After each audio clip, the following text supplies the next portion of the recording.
अस्सलाम वालेकुम। आप देख रहे हैं राय हदायत टीवी और मैं हूं रजा मकसूद। तमाम तारीफें अल्लाह रब्बुल इज़्ज़त के लिए कि जिसने हमें ईमान की नेमत से सरफराज फरमाया और बेहद दुरूद व सलाम जनाब रसूलुल्लाह सल्लल्लाहु अलैहि वसल्लम पर कि जिनको अल्लाह ने सरताज रसूल और खातमुन नबीयीन बनाया। दोस्तों, आप साइंस एंड इस्लाम की 12th एपिसोड देख रहे हैं। इंशाअल्लाह अल्लाह की मदद और नुसरत से इस वीडियो में हम थ्योरी ऑफ एवोल्यूशन के बारे में बात करेंगे। जैसे कि आप जानते हैं कि साइंस थ्योरी ऑफ एवोल्यूशन के ऊपर यकीन रखती है और अब बहुत से ऐसे सो कॉल्ड इस्लामिक स्कॉलर आ रहे हैं जो इस एवोल्यूशन के ऊपर यकीन रखते हैं और हमारी ये यंग जनरेशन भी थ्योरी ऑफ एवोल्यूशन के ऊपर यकीन रखने लगी है। इसलिए मैंने सोचा कि क्यों ना थ्योरी ऑफ एवोल्यूशन के ऊपर वीडियो बनाई जाए और ये जानने की कोशिश की जाए कि इंसान की तख्लीक के बारे में कुरान क्या कहता है। तो दोस्तों, इसी चीज़ को जानने की कोशिश हम इस वीडियो में करेंगे। तो आइए देखते हैं वीडियो।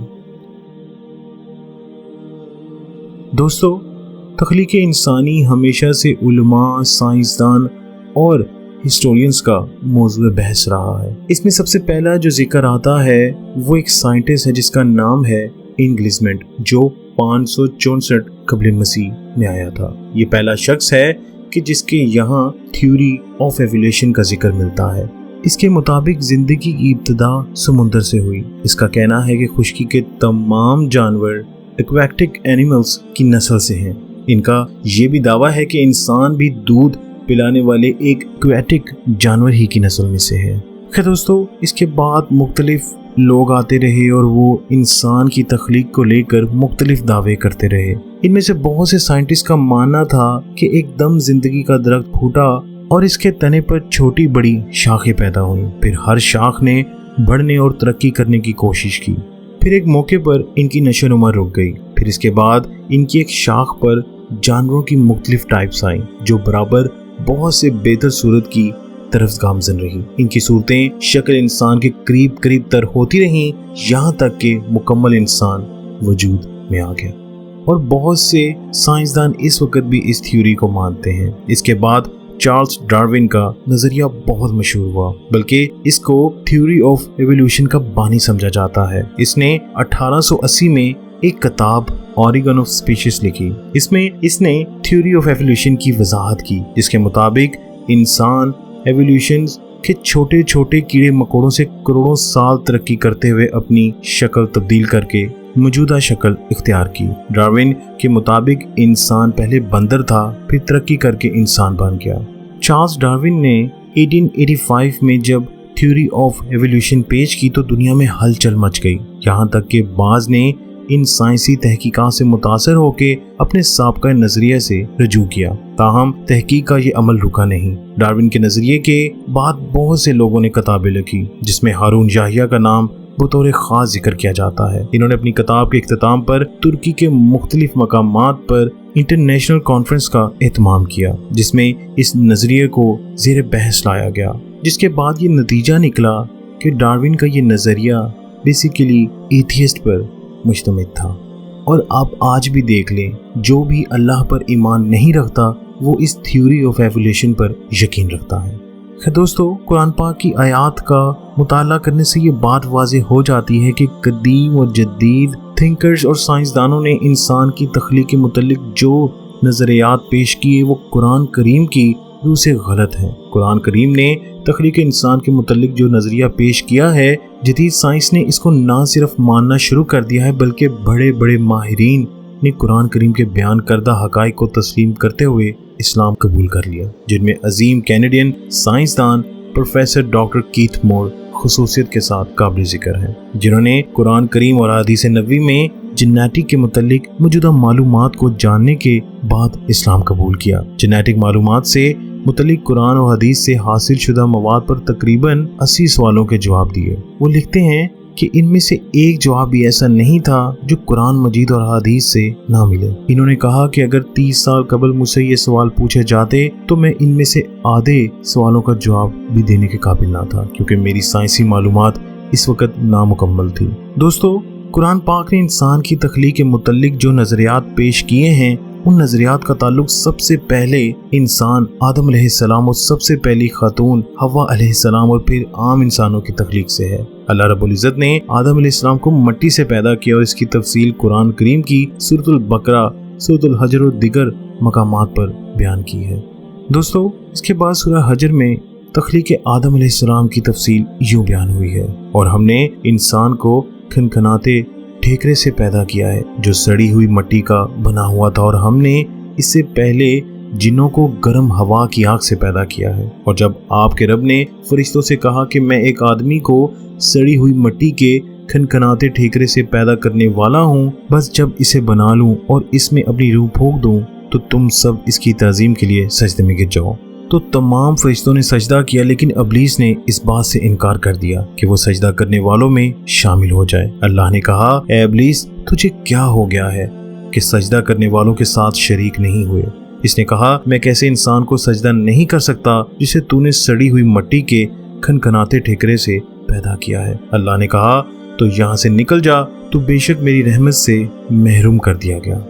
दोस्तों, इन आयात को सुनकर आप खुद फैसला करें कि एक मुसलमान कैसे थ्योरी ऑफ एवोल्यूशन के ऊपर ईमान रख सकता है। खैर, कुरान करीम में माँ के पेट के अंदर इंसानी वजूद की तशकील और इसके एवोल्यूशन के मुख्तलिफ मराहिल बयान किए गए हैं। इन तमाम मराहिल का तज़किरा अल्लाह पाक ने सूरह अल मुमिनून में एक ही जगह फरमाया है।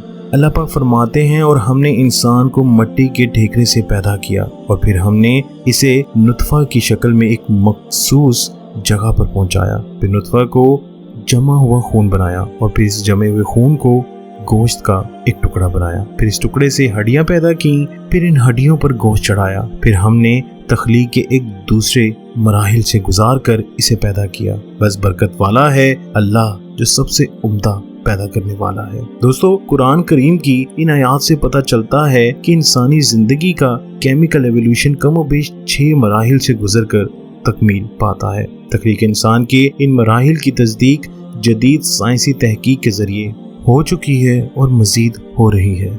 इसका जो पहला मरहला है उसमें अल्लाह फरमाते हैं, और हमने इंसान को मिट्टी के ठेकरे से पैदा किया।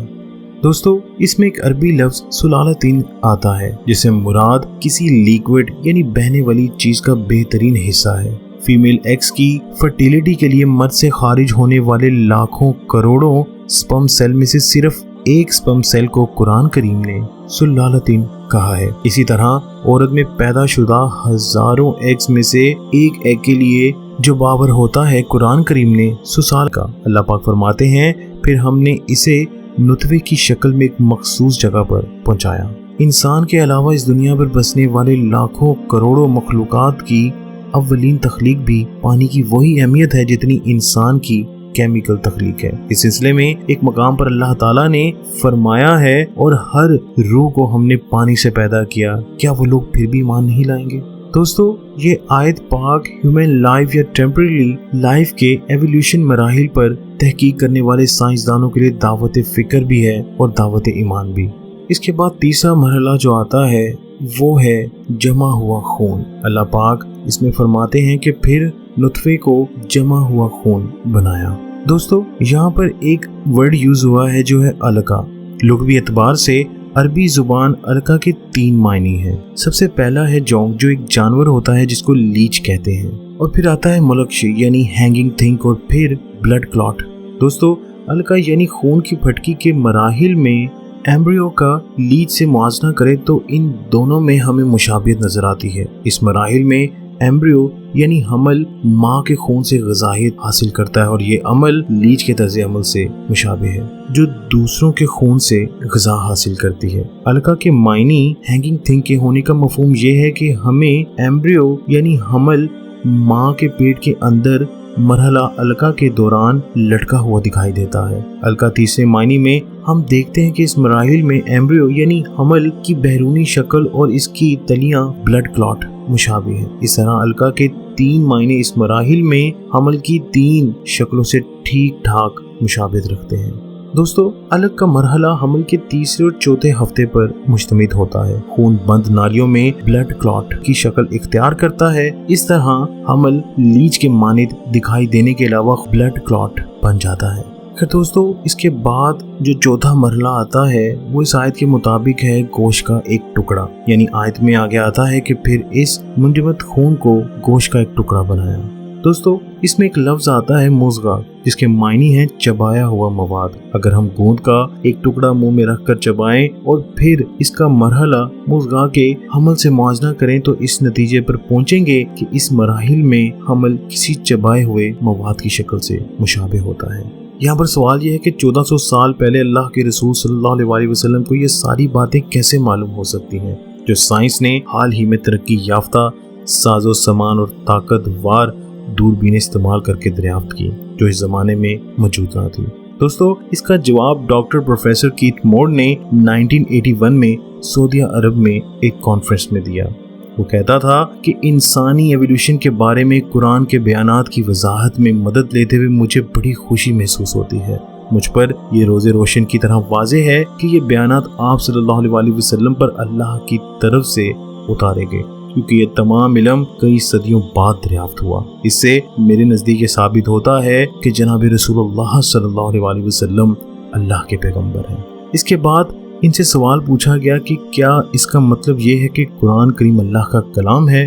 تو انہوں نے جواب دیا، یہ حقیقت تسلیم کرنے میں مجھے کوئی مشکل نہیں آتی۔ ایک اور کانفرنس کے دوران انہوں نے کہا کہ 20 صدیوں تک انسانی جینیٹک کے مراحل اور ان کے درجہ بندی کے بارے میں بہت کم معلومات حاصل تھی۔ اس وجہ سے قرآن میں بیان کردہ انسانی جینیٹک کی تفصیلات 7ویں صدی کے محدود علم پر مبنی نہیں ہو سکتی۔ اس سے بس ایک ہی بات نکلتی ہے کہ یہ تفصیلات اللہ نے آپ صلی اللہ علیہ وسلم پر وحی کی تھی، اور آپ صلی اللہ علیہ وسلم کو اس بات سے پہلے ان کا علم نہ تھا اور آپ نے کوئی سائنسی تربیت نہ لی تھی۔ دوستو، آخر میں 5واں اور 6واں مرحلہ آتا ہے، وہ ہے ہڈی اور گوشت کا بننا۔ اللہ پاک فرماتے ہیں، پھر اس ٹکڑے سے ہڈیاں پیدا کیں، پھر ان ہڈیوں پر گوشت چڑھایا۔ دوستو، آج کی اس جدید تحقیق سے یہ بات ہمیں معلوم ہوتی ہے کہ ہڈیوں اور پٹھوں کی ابتدائی تشکیل 25ویں یا 40ویں دن کے درمیان ہوتی ہے اور بظاہر ایک ڈھانچے کی صورت نظر آنا شروع ہو جاتی ہے، لیکن پٹھوں یعنی گوشت کی تشکیل مکمل نہیں ہوئی ہوتی۔ یہ 7ویں اور 8ویں ہفتے میں مکمل ہوتی ہیں، جبکہ ہڈیاں 45ویں دن تک مکمل ہو چکی ہوتی ہیں، یعنی ڈھانچہ بن چکا ہوتا ہے۔ لہٰذا ثابت ہوا کہ قرآن پاک کی ترتیب حلقہ، پھر مضغہ، پھر غضمہ اور پھر لاہمہ بالکل درست ہے۔ دوستو، قرآن مجید میں انسانی جینیٹک کی مرحلہ وار تحقیق کی جو تفصیل دی گئی ہے، اسے پتہ چلتا ہے کہ یہ تخلیق ایک ایسی قوت کے ہاتھوں عمل میں آتی ہے جو اس کی ڈیٹیلز تک سے واقف ہے۔ ظاہر ہے وہ قوت اللہ تعالیٰ ہے، جس نے اپنے پاکیزہ کلام میں 14 صدیوں پہلے